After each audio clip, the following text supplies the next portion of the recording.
Pendidikan adalah hak untuk setiap anak bangsa.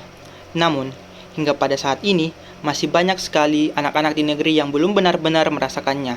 Seperti yang kita ketahui, Undang-Undang Dasar 1945 Pasal 31 Ayat 1 menyatakan bahwa setiap warga negara berhak untuk mendapatkan pendidikan.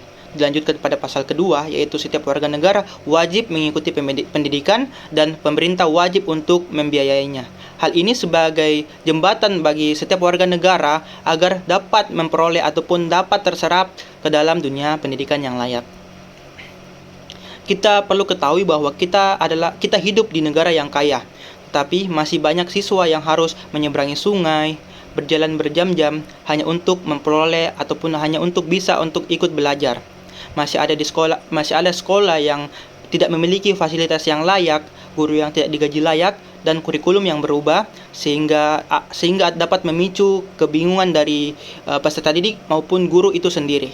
Ketimpangan pendidikan bukan hanya soal kota dan desa, tetapi juga akses, kualitas, dan keadilan pendidikan itu sendiri.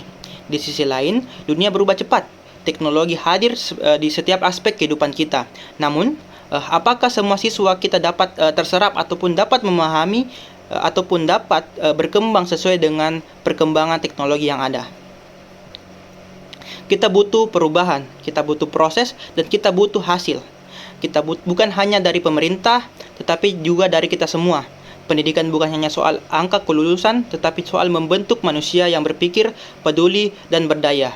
Artinya, pendidikan adalah wadah untuk membentuk sumber daya yang bagus, sumber daya yang peduli akan sesama, sumber daya yang berpikir ataupun mampu membedakan yang baik dan yang buruk, dan sumber daya yang berdaya sehingga dapat kita manfaatkan untuk kemajuan pendidikan kita ke depannya.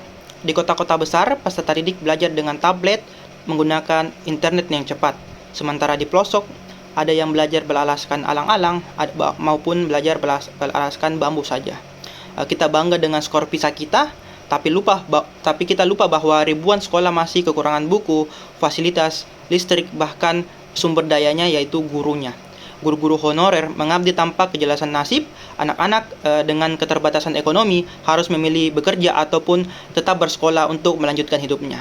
Kurikulum terus berganti sehingga menciptakan kebingungan yang terjadi pada peserta didik maupun guru-guru itu sendiri.